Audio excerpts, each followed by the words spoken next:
আচ্ছা মা, আমার বাবা এত বোকা কেন বলো তো? এই ফাজিল, বাবাকে বোকা বললি কেন? বোকা না হলে যে জায়গায় রিক্সা চলে না এরকম অজ পাড়াগায় কেউ বিয়ে করে? বাবারে, মামার বাড়ি মধুর হাড়ি, এখন মধু পেতে হলে একটু তো কষ্ট করে হেঁটে যেতেই হবে। কি গো আন্টি, কই যান? বাপের বাড়ি না শ্বশুর বাড়ি? বাপের বাড়ি। তোমরা কারা? আমরা এই গ্রামেরই। তা আন্টি, আপনার লগে এই হ্যান্ডসাম পোলাটা কে? আমার ছেলে রাজু। এ কি, তোমরা কাঁদছো কেন? আন্টি, 6 মাস আগে আমার স্বামী মইরা গেছে। আমার জামাই দেখতে একদম হুকুল হের মতো, একদম হের মতো চেহারা। আরে দেখ আমার জামাইর কথা মনে পড়ে। এই মা, এখানে দাঁড়িয়ে ফালতু কথা শুনতে কেন? আসো। আরে দাঁড়া না। আচ্ছা, তোমার স্বামী কিভাবে মারা গেছেন? প্রথমটা মরছে ফুসকুড়িতে ডুববা, এরপর একটা ভালো মানুষ তাল গাছের নিচ দিয়ে যাইতেছিল, তাল পইরা জায়গায় ক্ষত। আর শেষেরটা কেমনে মরছিল? ওই যে বৃষ্টির দিনে বাইরে গেছিল। ও বৃষ্টির দিনে কত মানা করছি বাইরে যায় না, গেছে টাটা মরে মরে গেছে। আমার শেষের জামাইটা একদম হের মতো হুবুকুল আসছিল। শেষের জামাইটা মরে যাওয়ার পরে আমার কেউ আর বিয়ে করতে রাজি হয় না। আপনি কোন আমার মতো এরকম সুন্দরী একটা মাইয়া বিয়া ছাড়া স্বামী ছাড়া থাকতে পারে? না।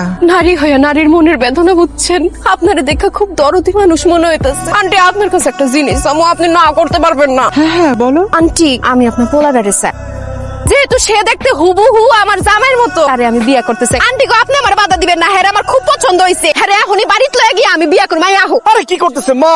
এরা মনে হয় মহিলা সন্ত্রাসী, আমাকে বাঁচাও। আরে তোমারে কেউ বাঁচাইতে পারবো না হ্যান্ডসাম। তোমারে এখনই বাড়িতে লয়ে বিয়ে করব। আমার বাপে কাজী, তুই আমারে দর নাসিমা বাঁচাও। আহো। মামা, আরে কে কোথায় আছো? বাঁচাও। দেখো, তুমি হাসছো কেন মা? আরে হাসছি তোর ভয় পাওয়া দেখি। ওরা তো তোর সাথে মজা করছে। ও হচ্ছে জোনাকির বান্ধবী আর এ হচ্ছে তোর মামাতো বোন জোনাকি।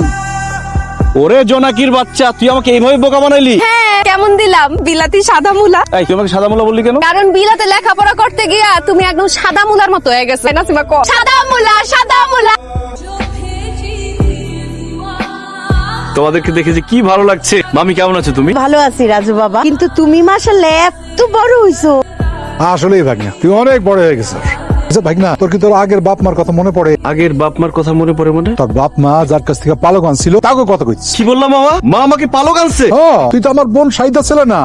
কিরে সাইদা, তুই ওর কিছু কষ্ট নাই? আহা ভাইজান, চুপ করো না। কেন চুপ করবে? তুমি এত বড় একটা সত্য কথা কিভাবে তুমি গোপন করলে আমার কাছ থেকে? সত্যি করে বলো, কোত্থেকে আমাকে পালক আনছো? তোরে সত্যিটা আমি বলতেছি, তোরে পালক আনে নাই তো? তাহলে? তোরে রাস্তার পাশে পাইছে। ও মাই গড মামি, তুমি কি বলতেছো এসব? আমাকে রাস্তা থেকে কুড়ায় নিয়ে আসছে? বা তুমি হাসো না তো। তুমি সত্যি করে বলো, আমাকে পালক নিয়ে আসছো নাকি রাস্তা থেকে কুড়ায় নিয়ে আসছো? আরে রাস্তা থেকেও পুরে নিয়ে আসি নাই, তোকে পালকও পাই নাই। বোকা ছেলে। মামা মামি তোর সাথে দুষ্টামি করতেছে। বুবু, তোমার ছেলে বিলেতে থেকে একদম বোকা হইছে। মজাও সে বুঝে। সে একটা লাউ তাও বাত্তিটা। এই জোনাকি চুপ কর। মামা মামি, তোমরা তো আগে থেকে আরো বেশি দুষ্ট হইছো। আগেও আমার সাথে দুষ্টামি করতাম, মজা করতাম, এখন আরো বেশি করতেছো।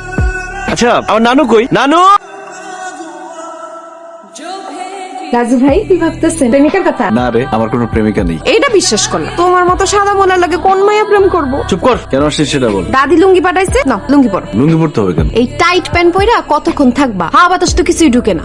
লুঙ্গি পরো, আরাম পাইবা। তুই কিন্তু আগের মতোই ঘাটতারা আছিস। মনে আছে ছোটবেলায় আমরা জামাই বউ খেলতাম? তুই সবকিছু নিয়ে ঘাটতারামি করতি। হ, মনে আছে। রাজু ভাই, তোমার মনে আছে একবার যে আমরা জামাই বউ খেলতে খেলতে আমি দুষ্টামি করে তোমার গালে একটা কান করে কামড় দিয়ে দিছি, আর তুমি ওয়া ওয়া করে কানতে কানতে ফুপুর কাছে গিয়ে বিচার দিছো? শুধু সেটা না, তারপর আমি মামির কাছে বিচার দেওয়ার পর মামি যে তোকে ঝাড়ু দিয়ে পিটাইছিল সেটা তোর মনে আছে? থাক আর হাইসা না, দাঁত খুইলা পড়ে যাবো।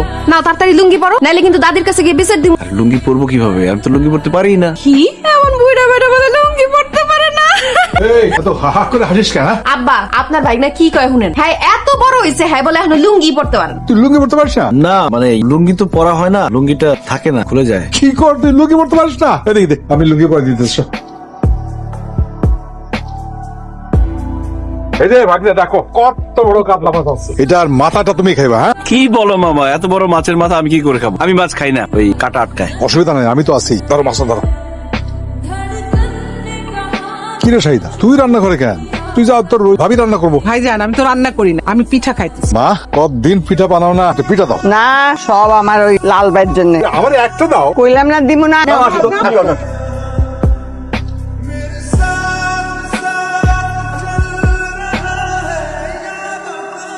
ও মাই গড, খেজুরের রস। কি খেজুরের রস খাইবা? অবশ্যই। দাঁড়ায় আছো কে? গাছে উইঠা খেজুরের রসের হাড়িটা চুরি করে নিয়ে আস। তুমিও খাও, আমরাও খাই। আরে চুরি করবো কেন? গাছের মালিককে ডাক দে, আমার কাছে টাকা আছে, কিনে নিয়ে যায়। টাকা দিয়া খেজুরের রস খাইলে ওই রস লাগবে আপনার পাইনসা। খায় কোনো মজাই পাইবেন না। আর যদি একবার চুরি কইরা খান, এমন মজা পাইবেন আপনি নিজেই প্রত্যেকদিন খেজুরের রস চুরি করতে আইবেন। খারে রইছো কে? গাছে উঠো। আমি তো গাছে উঠতে পারি না। আমার মাথাটা পারো তাইলে। আচ্ছা আহো, তুমি গাছে উঠো, আমরা দুইজন মিলে ধরতেছি।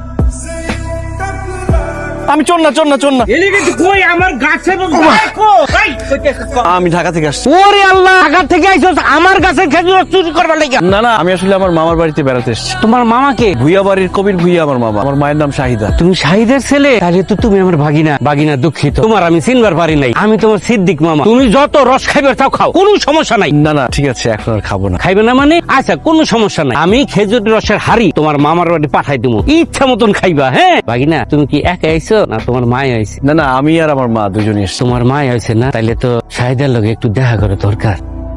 কেমন আছো শাহিদা? আছি ভালো, আপনি ভালো? তুমি আমি একসাথে স্কুলে যাইতাম, সাঁতার কাটতাম, গোসল করতাম, লুকোচুরি খেলতাম, অথচ তুমি আমার ছেকা দিয়া শহরে এক পোলারে বিয়া করে শহরে চলে গেলা। আমি আর ভালো থেকে কেমনে কও? সিদ্দিক ভাই সব কি আজে বাজে কথা কও? আমি তোমার সাথে কবে প্রেম করলাম যে ছেকা দিমু? মিথ্যা কথা বললো না শাহিদা, তুমি যে আমার বউ ছিলা সেটা ভুলে গেছো। সিদ্দিক ভাই আপনার কি ঝাড়ু দিয়া পিঠে খেদামু? কবে আমার ননদ শাহিদা আপনার বউ ছিল কবে? আপনি তো জানেন না, ছোটবেলায় যখন জামাই বউ খেলতাম তখন শাহিদা একবার না মিনিমাম 20 বার আমার বউ ছিল। শাহিদা জানো, তুমি আমার ছেকা দেওয়ার পর থেকে কিন্তু আমি আর বিয়ে করি নাই। বাবাই আমার জোর করে বিয়ে করাই দিছে, কিন্তু তোমারে ভালোবাসি এই কারণে আমার বউর সাথে আজও পর্যন্ত কোনোদিন কথা কই নাই, যে হিউনে তার মুখের দিকে চাইয়া। ও আচ্ছা, তা সিদ্দিক ভাই আপনার পোলা মাইয়া জানে কয়জন? 5 পোলা 3 মাইয়া, মোট মিলা 8 জন। আপনার বউর সাথে আপনি কথাই বলেন না, তাতে আপনার 8 জন পোলা মাইয়া। আর যদি সিদ্দিক ভাই আপনার বউর সাথে কথা বলতেন তাহলে তো পুরাটা গ্রাম জুইরা আপনার ছেলে মেয়ে হাঁটতো। সিদ্দিক, তোর স্যাংরা দেখানো যায় নাই না? তোর মনে নাই তুই আমার বোনের লগে একবার কথা বলতে আসছিলি? তোরা আমি কি দিয়ে পিটাছিলাম? পিটা দিয়ে গেছিলাম কি দিয়ে বল? জুতা দিয়ে। আজকাল জুতা না। রাজু, তুই সিগারেট খাস? ওই মামা অনেক মশা তো, তাই ভাবছিলাম যে ধোয়া দরকার। সিগারেট জ্বালিয়ে ধোয়া দিয়ে মশা তাড়াচ্ছিলাম। প্যাকেট আছে? ওই আজে বাজে কিছু বন্ধুদের সাথে মিশে সিগারেট খাওয়া শিখেছি। তুমি কিন্তু মাকে বলো না, মা খুব কষ্ট পাবে। সিগারেট খাওয়া স্বাস্থ্যের জন্য ক্ষতিকারক। লাইটার আছে? কি মামা, তুমি সিগারেট খাও? ওই আজে বাজে বন্ধু বান্ধবদের সঙ্গে মিশতে মিশতে একটু অভ্যেস হয়ে গেছে। এটা কিন্তু তোর নানি আর তোর মামির করে। ঠিক আছে, তোমার সামনে সিগারেট খাবো? হয়তো ভয় পেয়ে গেছিলাম। এই, তোমরা কি এখানে খাড়া খাড়া দুইজনে সিগারেট খাইতেছো? মুখ দিয়ে ধোয়া বাইরে এলো, দেখো না আম্মা সিগারেট খাইতেছে। আমি সিগারেট খাচ্ছিলাম না, ওই রাজু সিগারেট খাচ্ছিল। এই সিগারেট খাস না? Cigarette fail. কি বলো মামা, আমি খাচ্ছিলাম মানে? তুমিও তো খাচ্ছিলা। সি সি সি, মামা ভাইগনা একসাথে খাড়া সিগারেট টানতেছে, লজ্জা শরম বলতে কিচ্ছু নাই।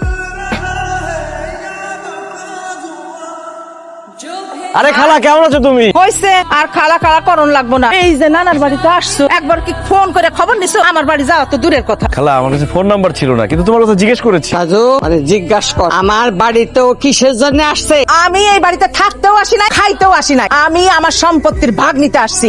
ভাইজান, আপনি আমার সম্পত্তির ভাগ দেন, আমি সম্পত্তির ভাগ নিয়ে এখান থেকে চলে যাই।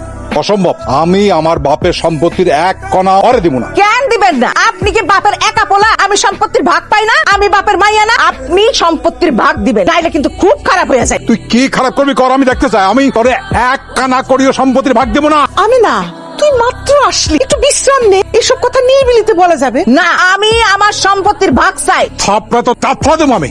সম্পত্তির ভাগ চাস? এই, তোর কারণে আমার বাপ মরছে, তুই একটা ফাউল পোলা লগে ভেঙে গেছিলি। তোরে তো আমি আমার বোনই মনে করি না। তোর জীবনে সম্পত্তির 1 কানা করি আমি দেবো না। তুই বেরো, বেরো এখান থেকে, বেরো। না, আমি সম্পত্তির ভাগ না নিয়ে এই বাড়ি থেকে বাইর হবো না। তোরে আমি মামা তোরা কি শুরু করলি? তুমি বাইসা থাকতেই দেখো আমার সম্পত্তি দিতাছে না, আর তুমি মইরা যাওয়ার পরে তোমার পোলা কি আমার সম্পত্তি দিবা? ও তো বাড়িতেই ঢুকতে দিব না। আমি আমার সম্পত্তির ভাগ নিয়ে তারপরে এখান থেকে যাবো, তার আগে এই বাড়ি থেকে আমি যাবো না। কি ব্যাপার খালা, তুমি নাকি আমার সাথে কি জরুরি কথা বলবো? বলতেছিলাম তোর মা বোকা শোকা সরল সহজ একটা মহিলা, কিন্তু তুই তো বিদেশ থেকে লেখাপড়া শিখে আসছিস, তুই তো সবকিছু জানোস বোঝোস, কিন্তু তখন তুই তোর মামার সামনে কোন রকম কোনো কথা বললি না কেন? খালা, তোমরা তখন মুরব্বীরা কথা বলছিলে, তখন কি আমার কথা বলা উচিত ছিল? কি বলবো সেটাও বুঝতে পারছিলাম না। ঠিক আছে, আমি তোরে বুঝাই কইতাছি। এখন তোর মা আর আমি এক লগে এই বাড়িতে আইছি, এইটা কইলাম মোক্ষম সময়, মানে তোর নানি বাইসা আছে, এই সুযোগে তোর মামার কাছ থেকে সম্পত্তি বুঝা নিতা। তুই শুধু আমার লগে থাকবি, আর তুই আমার লগে লগে তোর মামারে সম্পত্তির ভাগ দিতে কইবি। না খালা, আমি মামাকে সম্পত্তির ভাগের কথা বলতে পারবো না। আর তাছাড়া আমাদের মামার বাড়ির সম্পত্তির ভাগ দরকার নেই। রাজু আমি বুঝলাম না, তুই এত বোকার মতো কথা কইতাছিস কেন? তুই আমগো নানা সয় সম্পত্তি সম্বন্ধে জানো না রাখোস কত আছে? আর বাজারের মধ্যে 3-4টা দোকান, আশেপাশে জায়গা জমির কি অভাব আছে? সবই তো আমগো নানা। দেখ কামরুল, আমি মামার কাছে সম্পত্তির ভাগ চাইলে মামা কষ্ট পাবে। এতে কষ্ট পাওয়ার কি আছে? আমি তো আমার ভাইয়ের সম্পত্তির ভাগ চাইতেছি না, আমি চাইতেছি আমার বাবার সম্পত্তির ভাগ। আইনত আমরা এই সম্পত্তি পাই। ভাইজান, তোমার সাথে কিছু কথা ছিল। তোর আবার কি কথা?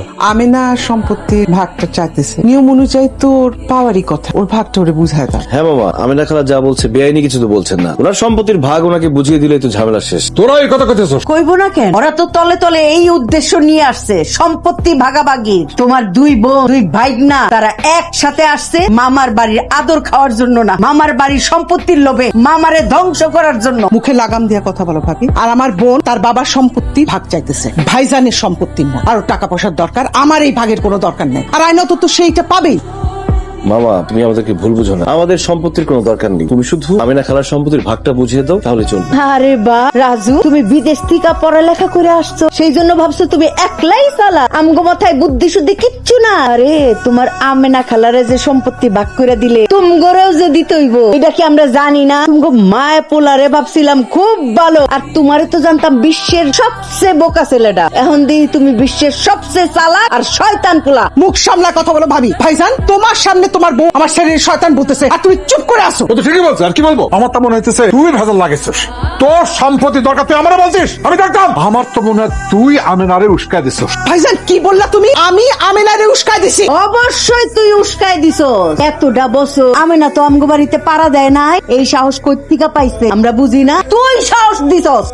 মামা তোমরা ভুল বুঝতেছো, আমার মা এমন কিছু করে নাই। রাজু থাক, তোমাদের বোঝা হয়ে গেছে।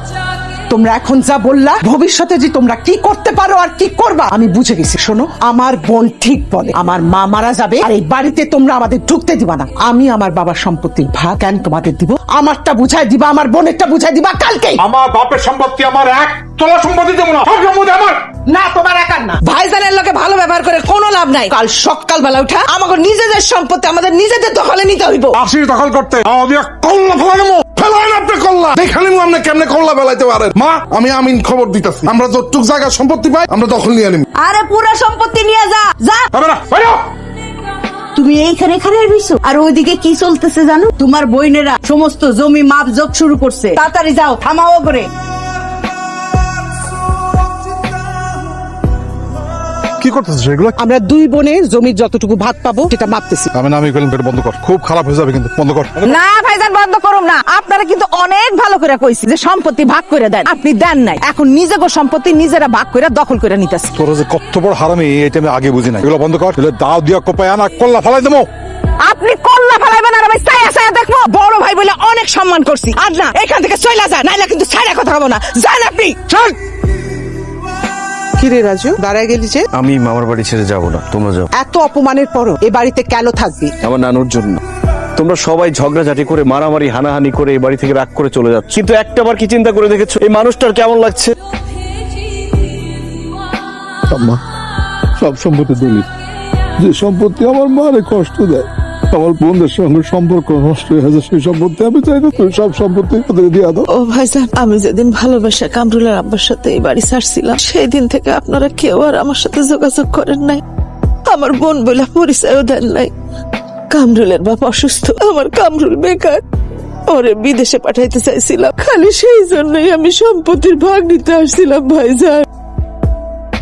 আমি নারীর দুঃখের কথা শুনে ভাইজানের সম্পত্তি ভাগ করতে বলছিলাম। ভাইজান আমারে ভুল বুঝছে, আমিও রাগ হয়েছি, আমি আমার সম্পত্তির ভাগ চাইছি। আমি তোমার মনে কষ্ট দিচ্ছি, ভাইজানের মনে কষ্ট দিচ্ছি, আমারে মাফ করে দাও।